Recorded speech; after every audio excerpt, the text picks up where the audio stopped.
So I'm on the bike path now.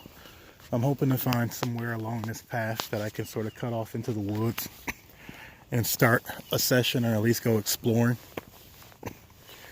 I looked at the Google Maps, and Google Maps shows me if I go maybe a mile or so up, there's a big girth of woods to like the west.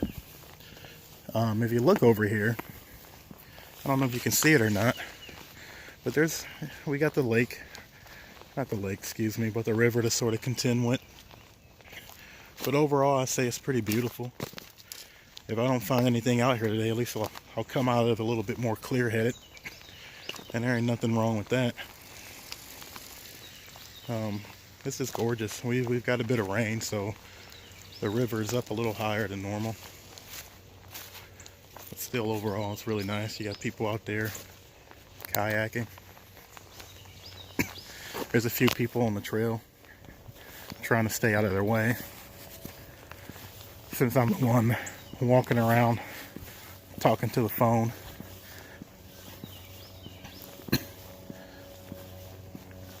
Yeah, it's just gorgeous out here.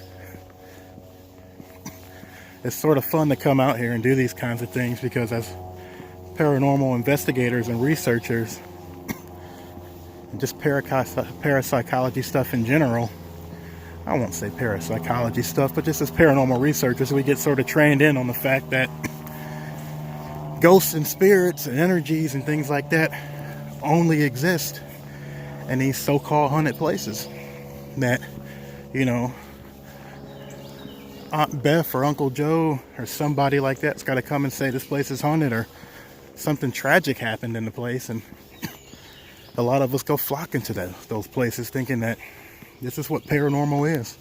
This is where the ghosts and the spirits are at, and it's just simply not true. A lot of things are just abundant outside of those places, and it's good that we get out sometimes and we go see it. It looks like we can go down here. I gotta tie my shoes anyway here shortly. So, coming out here and just getting a feel for things and getting a feel for how life is really nice.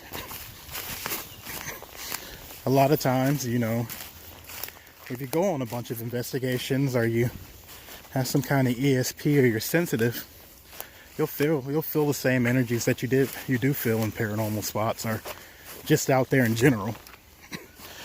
You know, the interaction between how we feel when we talk to other people, the vibe they give us, so to speak. I'm sorry, I'm stepping on all this, but the vibe they give us, so to speak, is very much present when we interact with intelligent energies or spirits or things like that. It looks like an animal trail here. It doesn't have to be a one-off thing with just ghosts and spirits, you know. Everything's present around you. And coming out here and just getting a chance to experience life and where a lot of these things reside is just beautiful to me. And that's the purpose of me coming out here today, is sort of to get off the beaten track and figure out what things exist in these woods. I mean, I could run into other spirits. They could be Native American, they could be non-Native American, they could be pilgrims, they could just be normal people that exist during our times that have found themselves here. They may be crossed over, coming back to visit, or they may be sort of hanging out, lingering in the area attached to the land. There could, unfortunately, be things that are malevolent out here, but we're not going to focus on that. If you're ever wondering about that kind of stuff, this is a crystal I use for protection.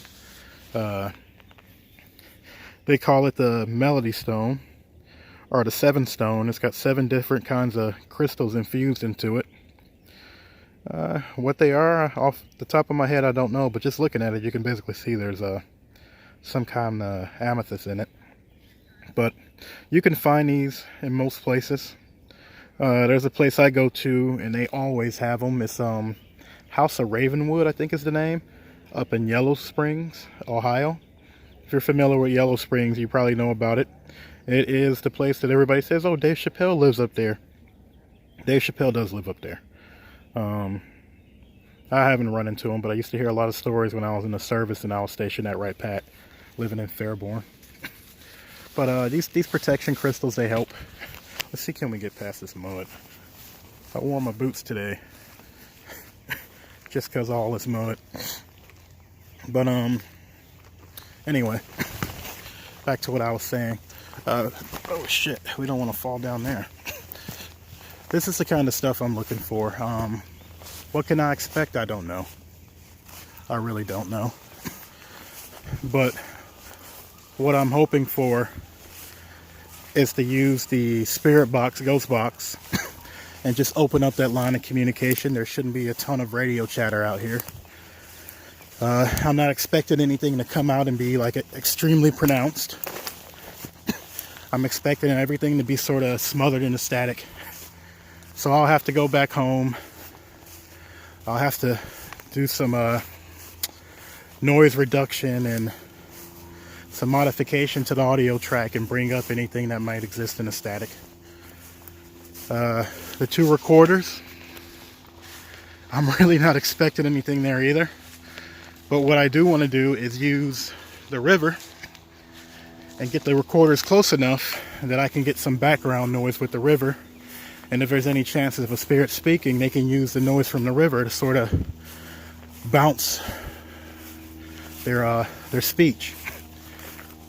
In terms of EVPs and what's being said, I'm expecting some to sound like gibberish. If you've seen some of my other videos on reverse EVPs, I typically like to take those and reverse them, but in a situation like this, I may not reverse them at all. I mean, I could be hearing Native American languages. So I'll have to sort of do those on a case-by-case scenario and see what's going on and not just go in and reverse everything. Right now I'm trying to follow this path. It's like an animal path in here. It's very subtle, if you can see it.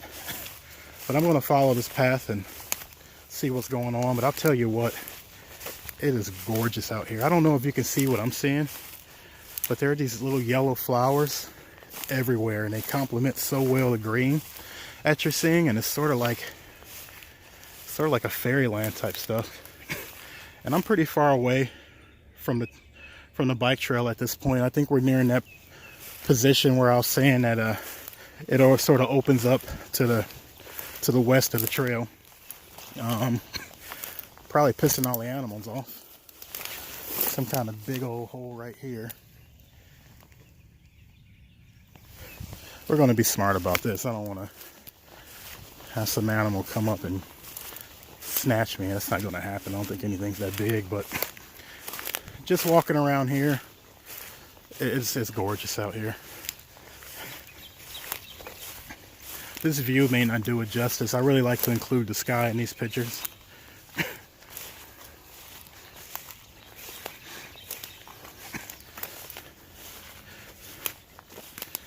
Again, so something else I did do on my way out here is I'm starting to make my intentions known. Just subconsciously, I'm telling my guides, and I'm telling anything that might be out here, I'd like to speak to you. Inside of that, I'm setting my own boundaries. I'm letting them know, no following me home. I'm only willing to talk to kind-hearted people, spirits or energies. Those just sort of help you set boundaries. Do the boundaries stick? Not always. That's unfortunate, but they don't always stick. They don't have to always listen. But it's just sort of good to take care of yourself in that way. I'll tell you what, this is super interesting. There's no COVID-19 out here. So I'm gonna go ahead and stop this video. This was part 2. I'll pick up part 3 when I find somewhere that I feel comfortable recording at. I think I found that place. So part 3, you'll see me around here. I'll start the first session up around here. We're pretty far away from the bike trail. Any noise that comes from that bike trail, since I'll be dual recording, I'll be able to filter that out fairly easily. Look at that. It's just gorgeous out here. So this will be our spot. We'll probably be posted up right here.